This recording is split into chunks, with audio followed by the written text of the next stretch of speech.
Hello, fellow YouTubers. It's April 25th, 2023. It's about 10:30 in the morning, and Jim Murphy is getting ready to go to New Hampshire with this huge 10,000 gallon. Let me see if I can get this. I just did a short video. There it is. And I'm telling you what, as one big load. And there he is at the front, putting things together, getting ready to go. He's like, I think he's about 65 years old, I want to say. And this is his business, and this is what he's done. And it's, talk about being free. When you have your own business and you're successful like that, like he is, that's like a permanent high, a permanent, like, natural high. Because you don't answer to anybody except your customer. You always answer to your customers. Really important to remember that. And there are some customers that are very difficult to deal with. When I was a photographer, there was a woman that hired me to do her daughter's wedding, and she was just all over me about nonsense. Like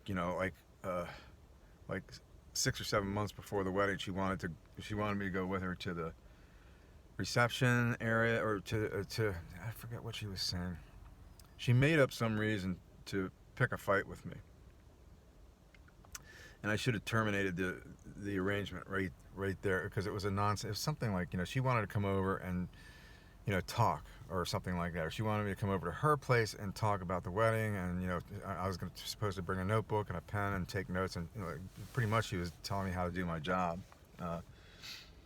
And then, she pulled this thing out of her hat, and this is a telephone conversation where she says, either, you can meet with me, and again, we're 6 months out, 6 or 7 months out, or I'll find another photographer.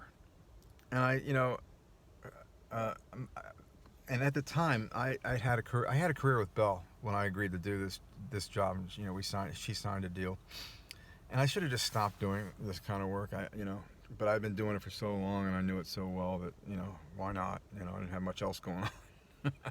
In the weekend, Saturdays. Weddings are almost always on Saturdays. So, and I've been doing it for so long, I just walking away from it and not doing it at all anymore, even though, and I had a fantastic career going at Bell. This was still a big part of my identity, photography. And so I stuck it out with her, but this is a kind of customer that you can never please. No matter what you do, they're going to find something wrong with you.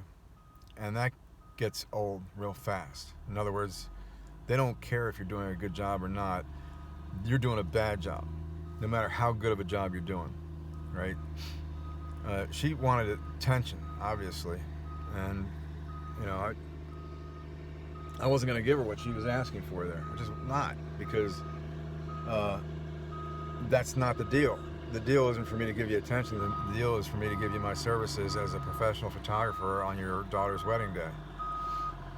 And, some of it already been through the preparation, or, the preliminaries. I don't want to go on about this. I'm just saying that when you have your own business, you think your customers and you are having a love fest. And a lot of the times that's true.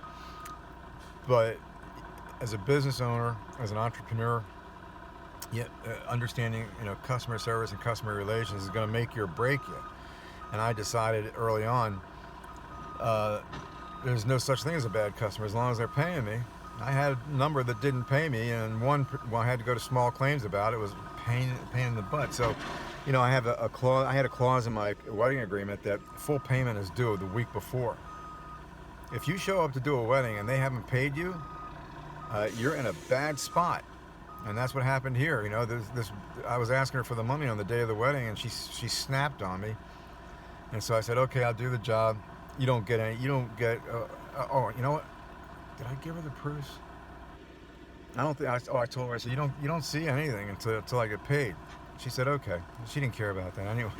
I think she was married for maybe 10 months or 11 months, and then there was a divorce.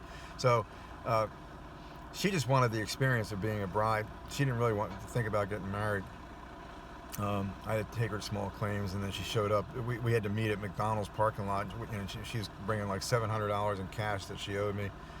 And I commented, I said, this is like doing a drug deal, you know, in the parking lot of McDonald's, all this cash exchanging hands.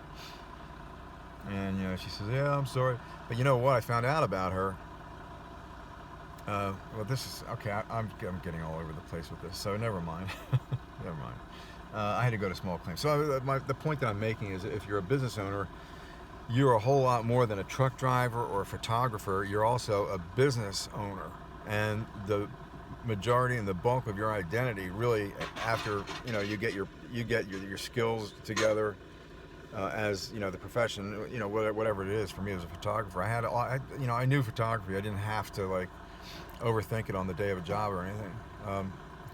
But you're much more of a business owner than you are a photographer or a truck driver, you know, or, you know, a caterer. This girl that stiffed me for the wedding photography that I shot, and she didn't care. She didn't really care about the purse. I don't think she didn't care about anything. She just wanted the experience of being a bride on a wedding day. That's what she wanted. She got that, but then I was looking for her. She moved to get away from me, and as it turns out, other people that she owed money to. She moved right after her wedding. Her and her husband, or her soon-to-be ex-husband, they moved like south of here, about 50 miles, 40 miles, still in Chester County, but Oxford, which is in southern Chester County, close to Maryland.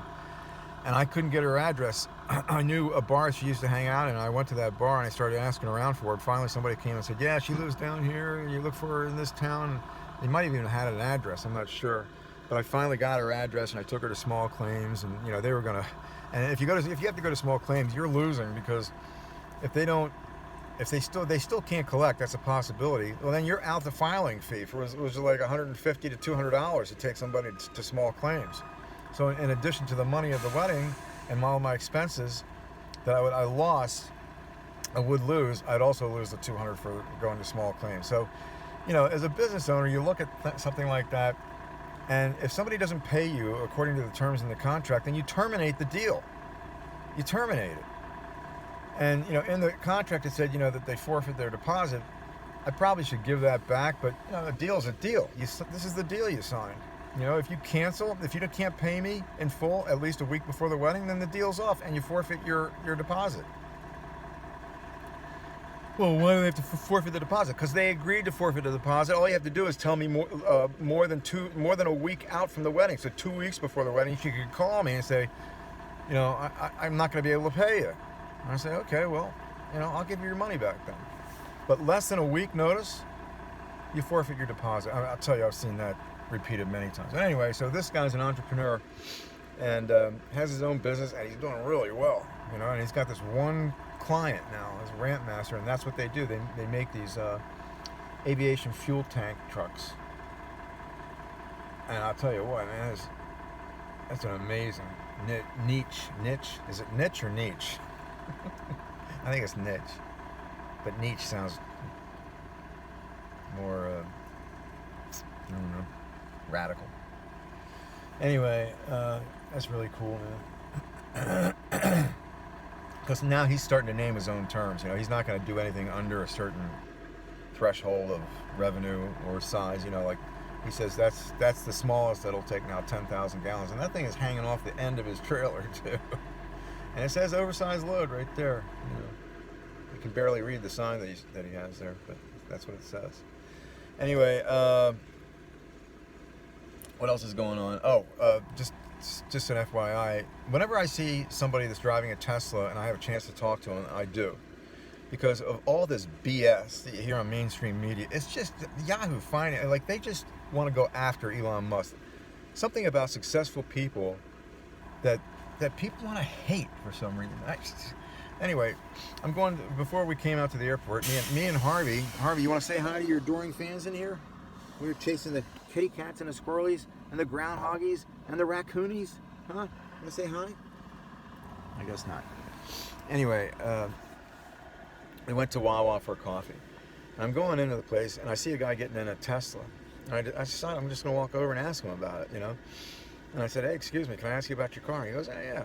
I said, you know, are you happy with it? Are you pleased? He says, I am so happy with this car. Every Tesla owner that I've approached, every single one, they all just like get ebullient about it. Ebullient means bubbly, bubbly happy.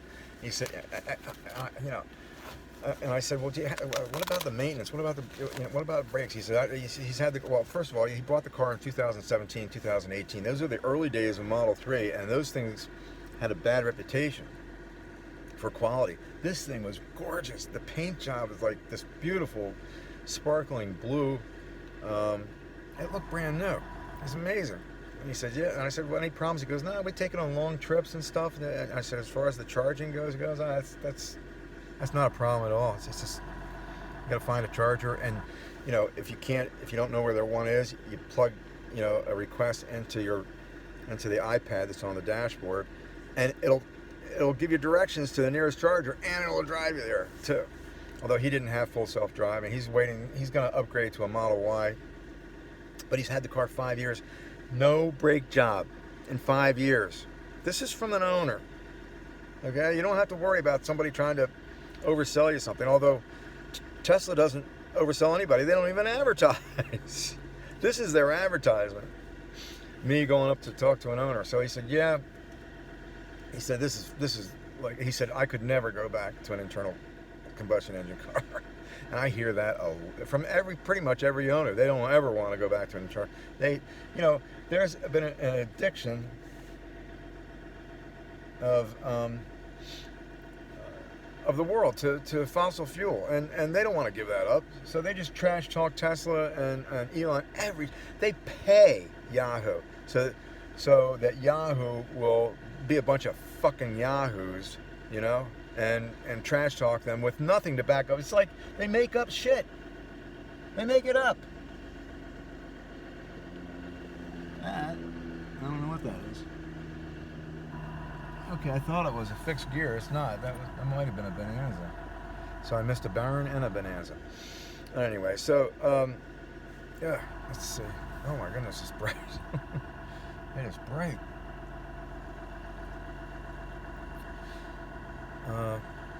Winds out of the west today. That's why, you know, airplanes are taking off on runway 29.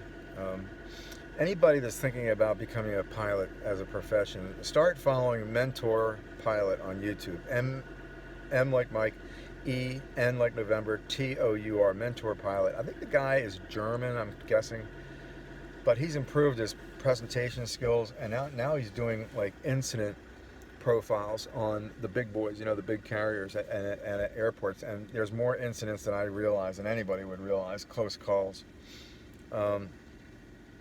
But he's really good, and you know, when I first checked him out, I thought that his presentation wasn't, for one reason, it just wasn't effective with me. I mean, a number of reasons for that.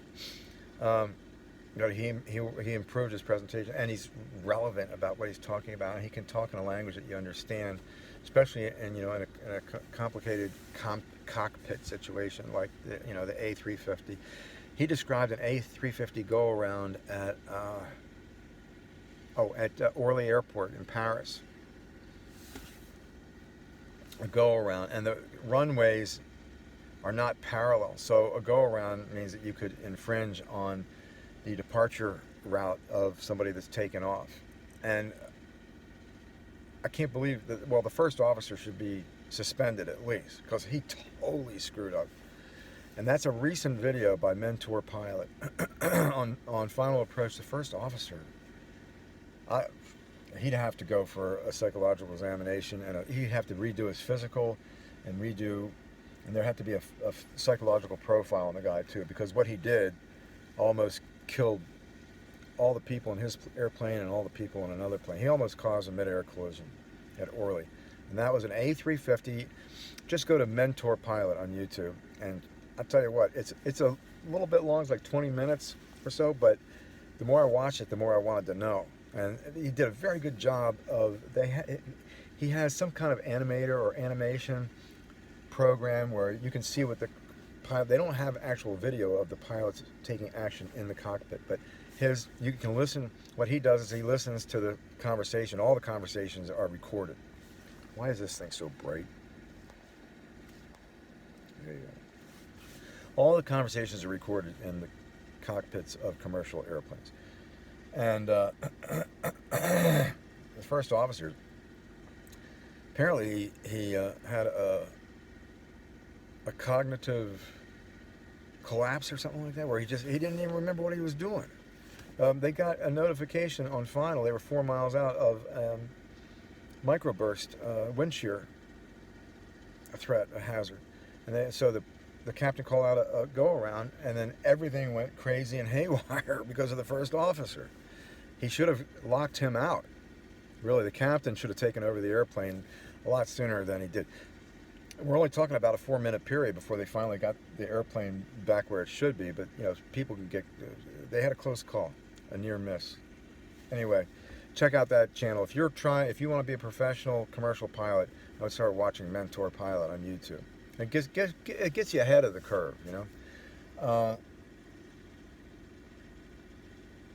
I guess that's about it. I just wanted to mention the guy that owned the Tesla that I had a chance to talk to.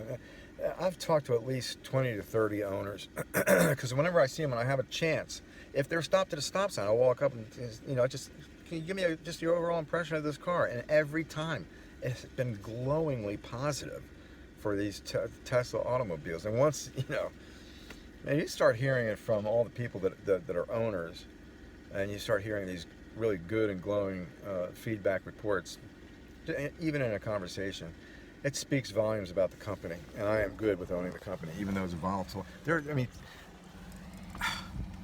There's just people and organizations that have decided they're going after this guy for whatever reason. Well, I do know the reason, because he's turning the automobile industry upside down, and the energy industry. Like, who really wants to go to a gas station and put more gasoline in their car like you've been doing for your whole life? How about a change? Oh, well, this isn't bad, huh? I don't have to go to a gas station anymore if I own a Tesla. Yeah! Yippee! Peace out, y'all. Have a good one.